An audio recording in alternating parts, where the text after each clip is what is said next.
This is episode 328 of That Shakespeare Life. Just like the work of William Shakespeare, That Shakespeare Life is powered by our patrons on Patreon. Join us today at patreon.com/thatshakespearelife and stay tuned after the episode for even more details. Hi, I'm Paul Menzer, professor of Shakespeare performance at Merry Wives University and author of Anecdotal Shakespeare, A New Performance History. Another great method for studying the life of William Shakespeare includes listening to this. It's That Shakespeare Life with my friend Cassidy Cash.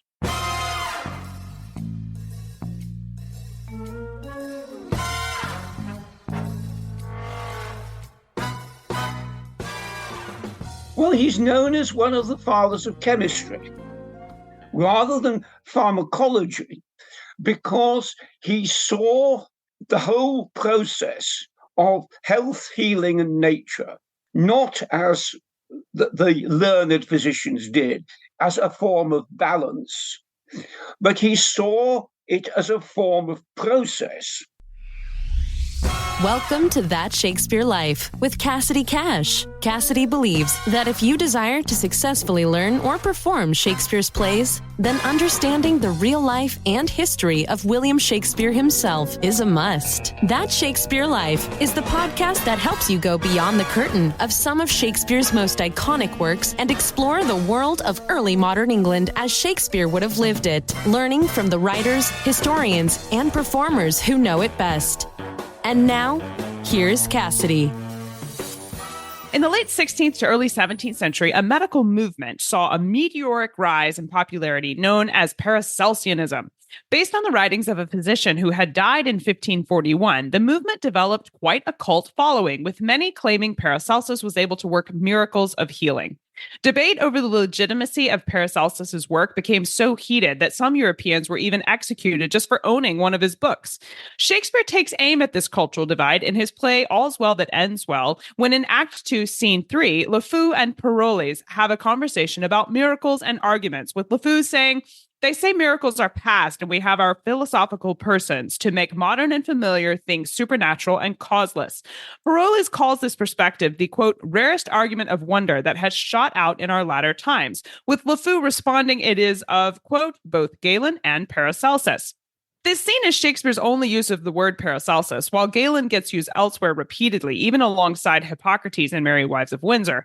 As a reflection of the culture of his day, Shakespeare's play suggests that when Galen was established as the foundation of medicine for this period, Paracelsus was making a significant mark on the medical landscape. Here today to introduce us to Paracelsus and the medical movement launched by his followers and what we should understand about this history when we see his name come up in Shakespeare's plays is our guest and author of Renaissance Medicine, Vivian Nutton. Vivian Nutton taught classics at Cambridge before moving in 1977 to University College London, where he became professor of the history of medicine for over 30 years. He has held visiting professorships in the USA, Canada, Australia, and Russia, and is member of learned academics in Britain, Germany, France, and Italy. He has ranged widely over the whole history of medicine, but particularly over the classical tradition in medicine from the Greeks to the 17th century. His recent books include Ancient Medicine, Renaissance Medicine, and Galen, a thinking doctor in Imperial Rome. Find more information on Vivian Nutton and links to his works on Paracelsus and Galen in the show notes for today's episode. Hello, Vivian. Welcome to That Shakespeare Life. Hi, Cassidy. Paracelsus traveled around Europe treating patients despite the lack of a university education. Does that mean that it wasn't necessary for a doctor to have a medical degree during Shakespeare's lifetime? Whether Paracelsus had a medical education is disputed. He may have gone to Vienna and he may have gone to Ferrara. We don't know because the Ferrara records all have been destroyed. But he was certainly thought sufficiently expert to be appointed city physician in Basel and to be given the job of a lecturer as well. But it's quite common for some people to practice medicine even at a high level, without a medical degree or only getting it later. And of course, or other doctors with an MB or an MD were a very, very tiny minority of all those who were providing assistance in cases of illness. So it's not surprising that he is seen, at least after his death, as a great practitioner. Paracelsus himself did not actually become famous during his lifetime, but instead there was this large medical movement that developed after he died. Vivian, how did his works become famous enough to challenge Galenic medicine? Well, he did have a reputation in his lifetime for producing almanacs for telling the future, and a book on surgery was well thought of. But he died in 1541, and the next 10 years are absolutely unclear. What happens is that some people seem to have found manuscripts by this great physician. And of course, after his death, people had memories of this man who claimed to cure people who could otherwise would have died, and who was a great surgeon, and so on. And he had set about trying to establish in his lifetime his own reputation as an independent thinker. So suddenly, for reasons that are not entirely clear, he becomes famous about 15 years after his death. When it comes to followers of Paracelsus, Vivian writes that, quote, the fact that many of these Paracelsians were evangelical Christians both recommended them to Protestant rulers and guaranteed the moral legitimacy of their activities, end quote. By contrast, in Paris, Vivian writes that many of the Galenist physicians were also loyal Catholics. Vivian, in Protestant England of the late 16th and early 17th century, why was Paracelsus not more widely accepted, since he was a Protestant alternative to the more Catholic Galen? Because many people considered him a nutcase. I think that's the simple answer. Well, there you go. He was also incredibly combative. He seems to have fallen out with just about everybody with whom he came into contact. And in particular, he was opposed to what you might call as institutional religion and institutional medicine.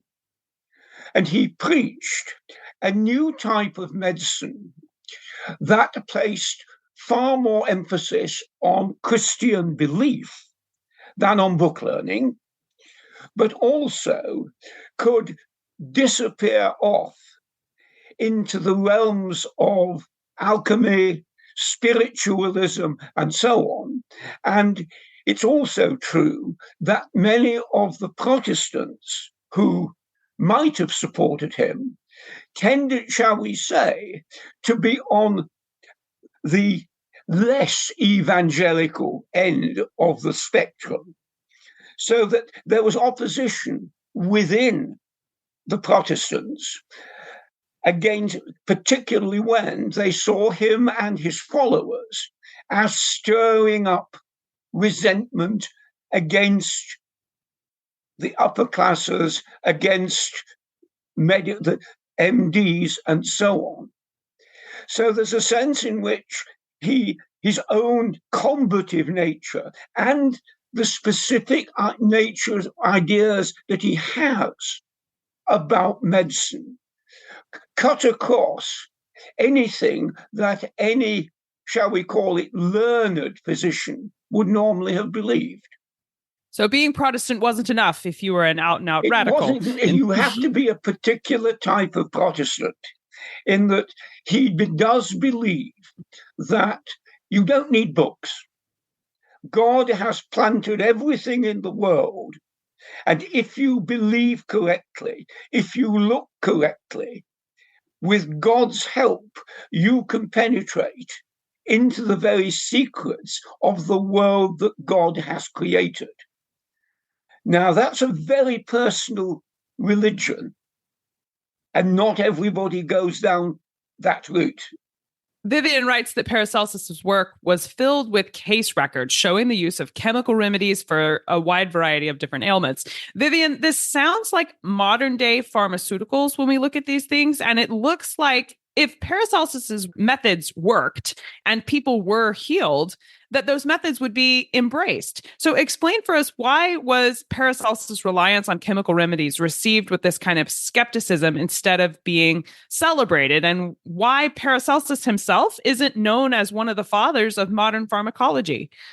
Well, he's known as one of the fathers of chemistry rather than pharmacology, because he saw the whole process of health, healing, and nature not as the learned physicians did, as a form of balance, but he saw it as a form of process. And he's compared the process to what we would call chemical substances working together.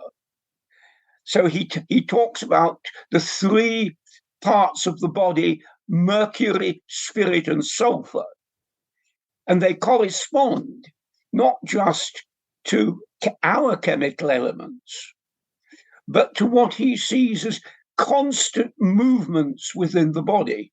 He also, and this is where he, if you like, moves towards what is chemistry, he follows a German tradition of distillation, of producing liqueurs, of producing beer, producing gin, and so on. And he takes that, and he believes that what is essential is for you to find the secret or the quintessence of any substance, and that is what will cure you.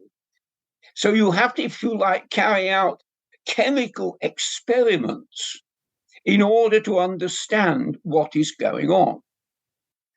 So it's a very different view of the body, a very different view of what is chemistry, what is, if you like, the medical use of minerals from what had gone before.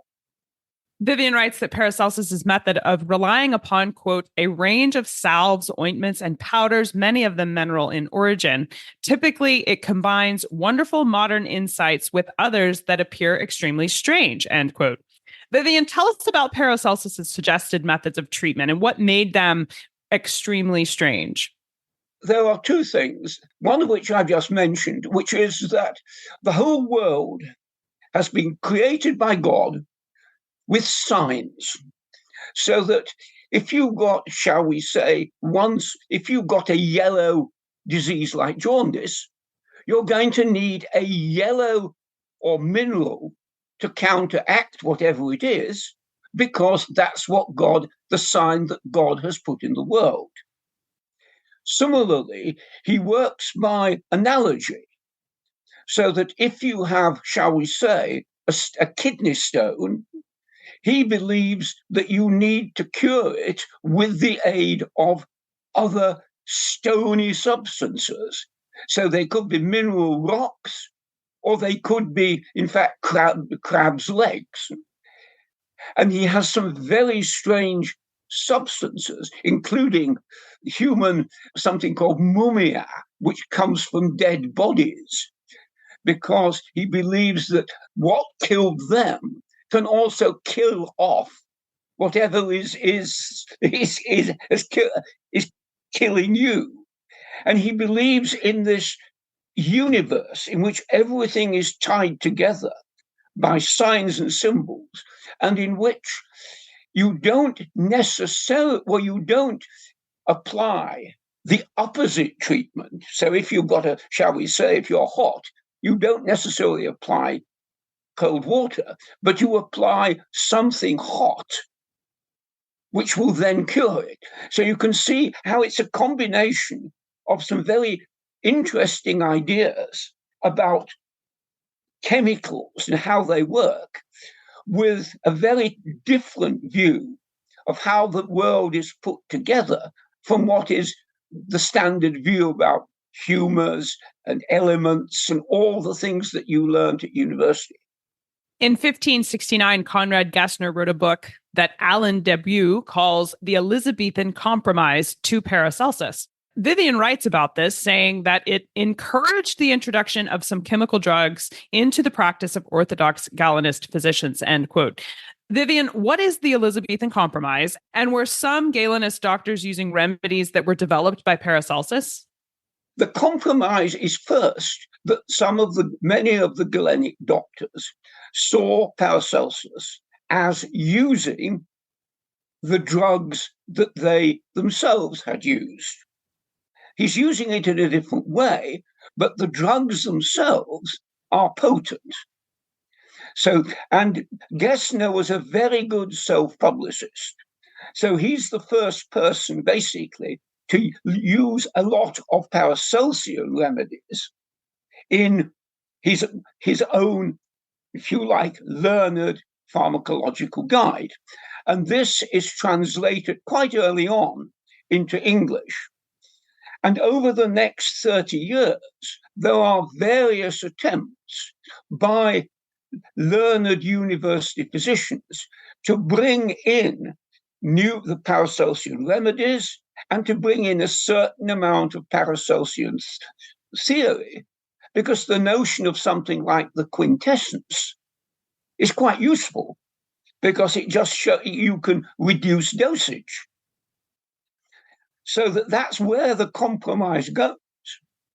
But what people did not wish to believe in was his idea that, if you like, simply looking at a tree or simply looking at an acorn would tell you how a tree grew. And if you prayed hard enough to God, he would give you the insight into how things worked in plants and minerals. And there were some very strange, if you like, notions of diseases sent from space, sent from by nasty arrows coming from space and attacking you. And it's a combination of mysticism and some quite interesting and what you could call sensible ideas about chemical processes. So you can see how there's room for people to take the chemical remedies out and leave out on the fringes what they call the madmen, the troublemakers, who are going around saying, we've got the cure for all diseases. So there was a little bit of an acknowledgement of, we see that some of what he's doing is working, but he's so weird, we've got to draw some boundaries here.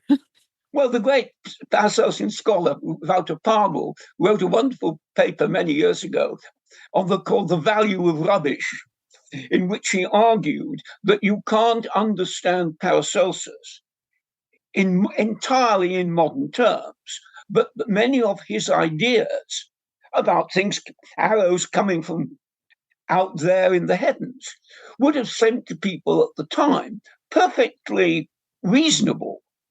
And we've got to consider him against the background of other ideas about at the time, and which are strange, maybe strange to us. And many people believed in wondrous circles and in the notion that if you could use distillation to get to the absolute most potent substance. So that's why he's very difficult for us to understand, because he comes from a very different point of view.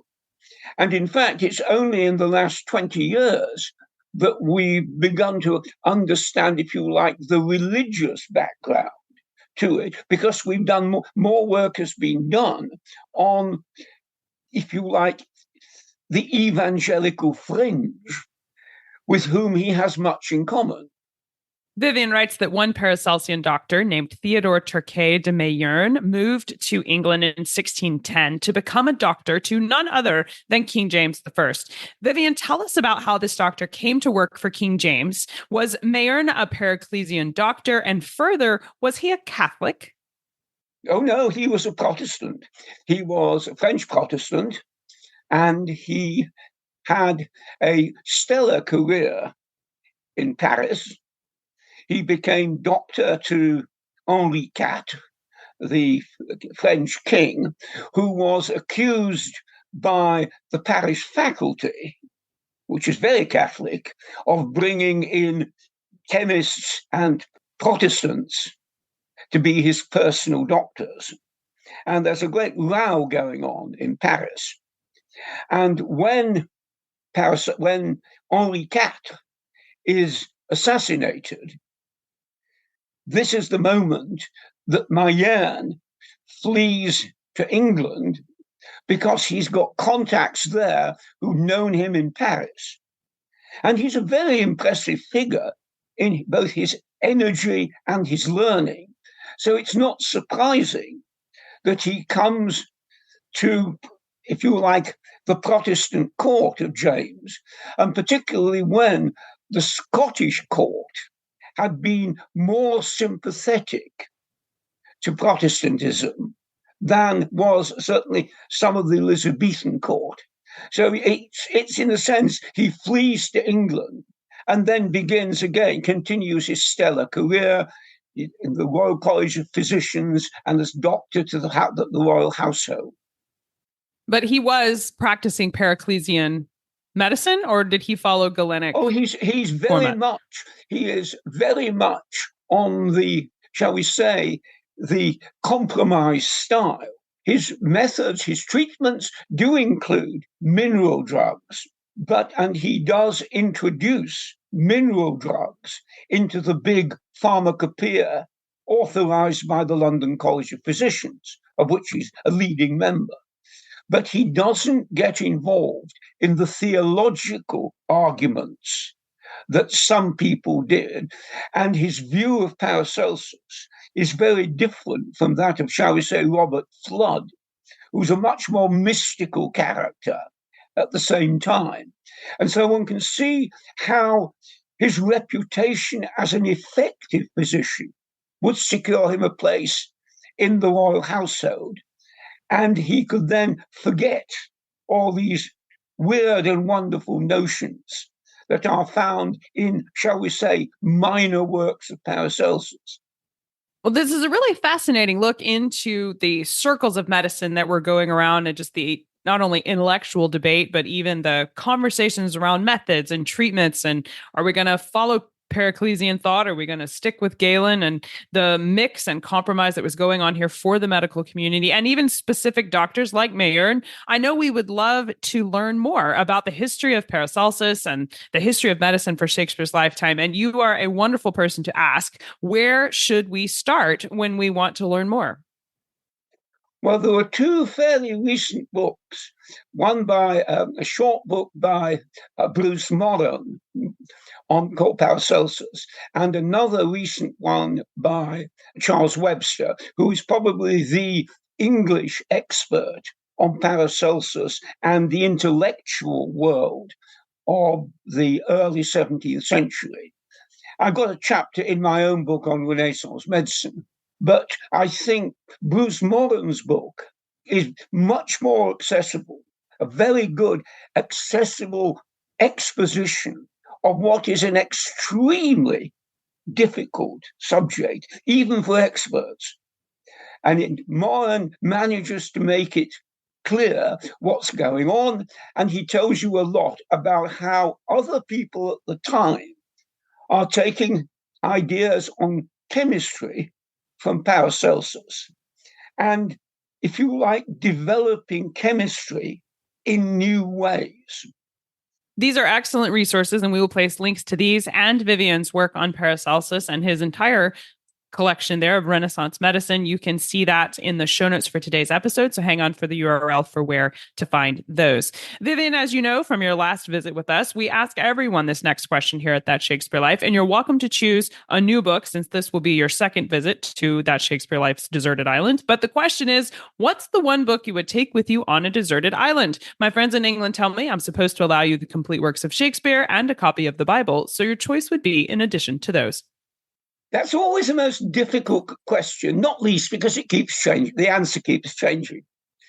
The one book I do go back to time and time again is a large book that was begun almost 100 years ago by a Frenchman called Fernand Braudel, which is called The Mediterranean World in the reign of Charles V.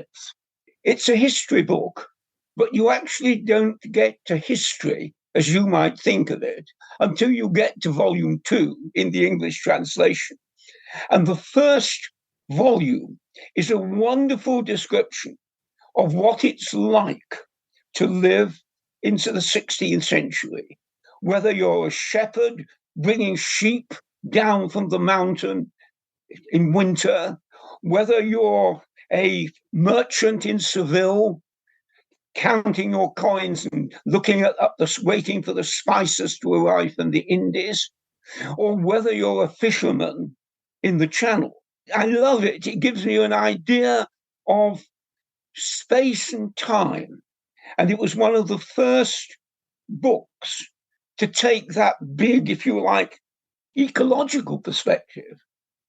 And it was very strange. It was never translated into English until the 1960s. But that when Braudel's importance was recognized, I like it.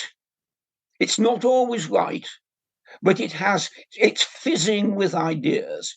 And it takes me back to wandering around the hills and valleys of Europe and indeed this country, England.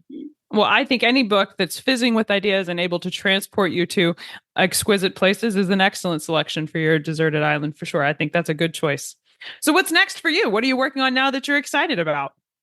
Well, I've literally yesterday sent off a book on Vesalius, and I'm going to next week, next week I've got to go to Louvain to celebrate the arrival of the Vesalius's own annotated copy of the Fabrica, which they bought for just over $2.25 million.